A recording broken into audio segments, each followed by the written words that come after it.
Diabetasol buat orang tua. Umur 30-an bisa kena juga loh. Malu? Malu itu kalau anak istri nggak kurus karena diabetes. Diabetasol, Vita Digest Pro-nya bantu jaga kadar gula darah.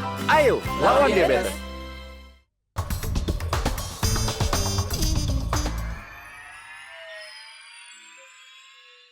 Dipersembahkan oleh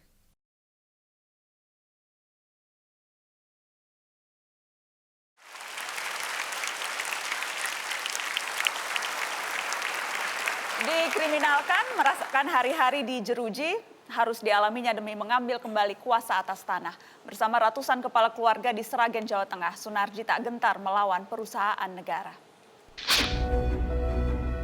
Sunarji atau akrab dipanggil Mbah Narji. Pria asal Sragen, Jawa Tengah ini harus merasakan bui setelah divonis 1,5 tahun penjara. Ia dituduh menghasut warga untuk merusak fasilitas milik BUMN PT Perkebunan Nusantara 9. Selama bertahun-tahun, Narji bersama warga Sambirejo Sragen berusaha memperjuangkan kembali tanahnya yang dikuasai PT PN 9. Tanah seluas 425 hektar itu berpindah tanah seiring meletusnya peristiwa 65. Segala cara dilakukan untuk merebut lahan, baik lewat jalur hukum, juga turun ke jalan berdemonstrasi. Namun upaya memperjuangkan hak harus dibayar Narji dengan ganjaran penjara pada 2014 lalu. Perjuangan belum berhasil. Sampai sekarang, Narji dan 700-an kepala keluarga masih menuntut haknya atas lahan.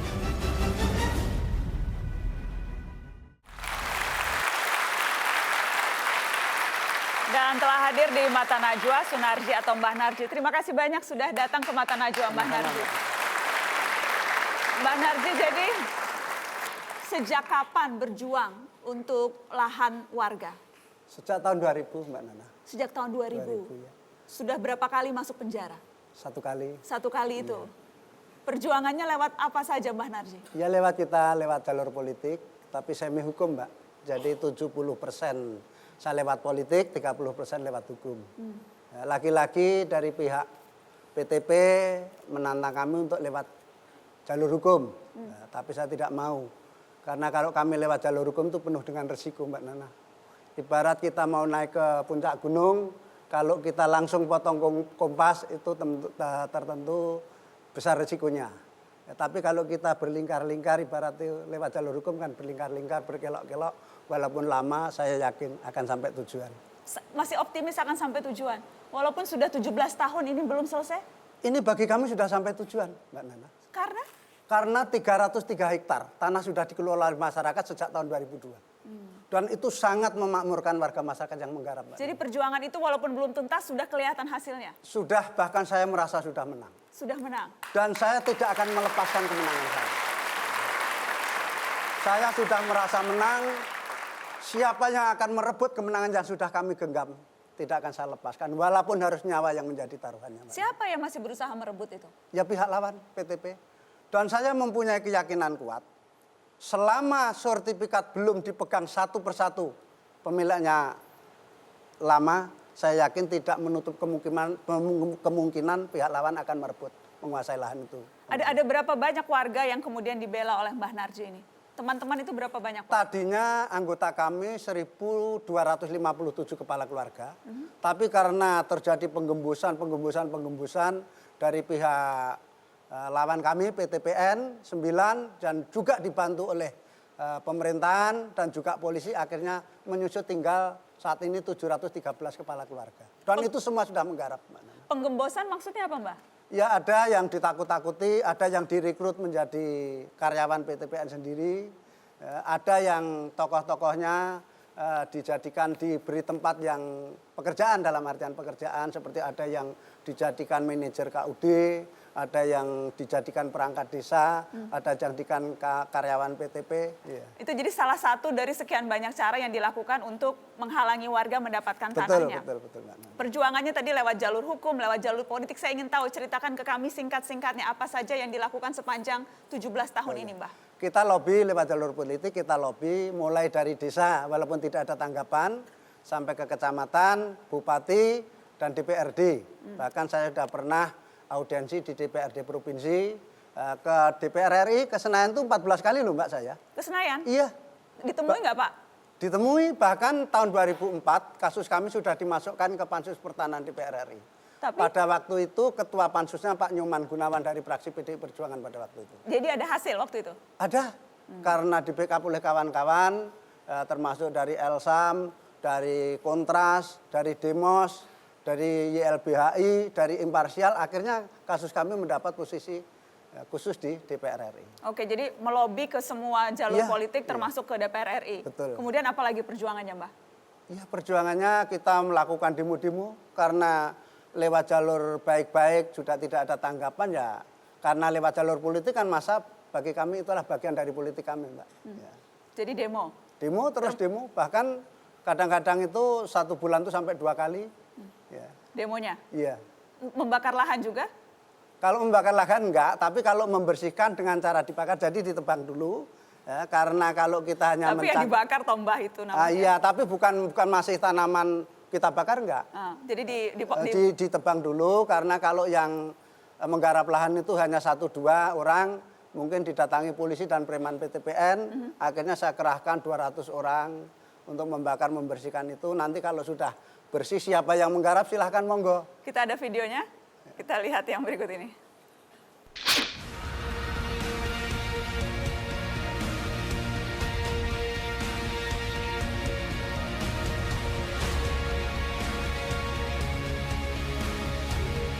Pimpinan, kalau itu dimarahi pimpinan, timbang diseneni pimpinan, mobil gua aja entuk lunga kita blokir.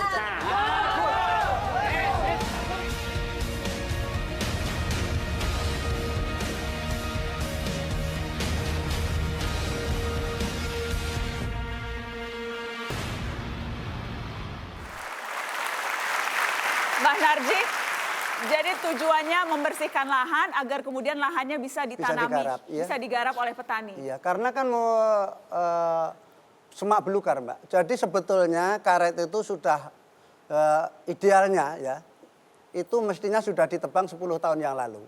Karena oleh PT, karena tanah ini menjadi konflik, juga tidak disadap karetnya, juga tidak ditebang, jadi diterlantarkan, makanya jadi semak belukar seperti itu.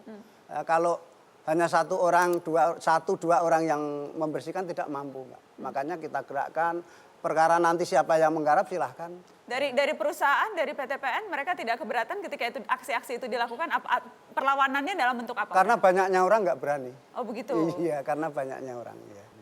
Mbak Narji juga mendapatkan teror, intimidasikah dalam proses ini? Berulang kali, Mbak. Tahun 2003 leher saya sudah ditaruhi celurit oleh centeng PTP. Padahal itu yang namanya Pak Karman itu residipis buangan dari Nusa Kambangan. Kemudian jadi dikarungi celurit, diancam dibunuh, apalagi intimidasinya? Rumah saya tanggal 17 Januari 2007, waktu saya diundang ke Kanwil karena HGU PTPN 9 itu habis 31 Desember 2006. Saya 17 Januari diundang ke Kanwil, begitu saya di sana rumah saya hampir rata dengan tanah. Katanya lebih dari 150 orang mendatangi rumah kami dan dirusak parah sekali, Mbak. Habis-habisan itu, Pak? Habis-habisan. Sempat juga ada upaya merayu dengan uang? Oh, sering. Bahkan terakhir, Mbak, lewat seorang kepala desa. Kalau saya mau menandatangani surat pengunduran, menyatakan mengundurkan diri dari pengurusan tanah itu, saya sudah disiapin rumah tingkat dalam garasi, ada mobilnya mewah, Mbak. Kunci langsung diserahkan ke saya. Tapi saya tidak mau. Kenapa Mbak? Kan enak dapat mobil rumah. Saya kasihan sama anak turun saya, Mbak. Kalau saya menjadi pengkhianat, mungkin saya sudah tidak ada. Tapi anak cucu saya itu tanah itu dulu seandainya mbahnya itu, kakeknya itu tidak jadi pengkhianat, mungkin itu kembali ke masyarakat. Saya kasihan kepada anak cucu saya. Itu pertama. Yang kedua, saya tidak mau masuk neraka, Mbak. Karena pengkhianat pasti masuk neraka, tidak akan masuk surga. Tidak mau jadi pengkhianat? Oh, tidak mau. Kita akan break. Setelah ini kita akan lanjutkan berbincang dengan Mbah Narji dan saya juga akan mengundang satu lagi pejuang agraria. Tetaplah di Mata Najwa. Semua pintu sudah Pak Ujang ketuk. Hanya malaikat yang belum saya kirim surat. Semuanya sudah disurat. Dipersembahkan oleh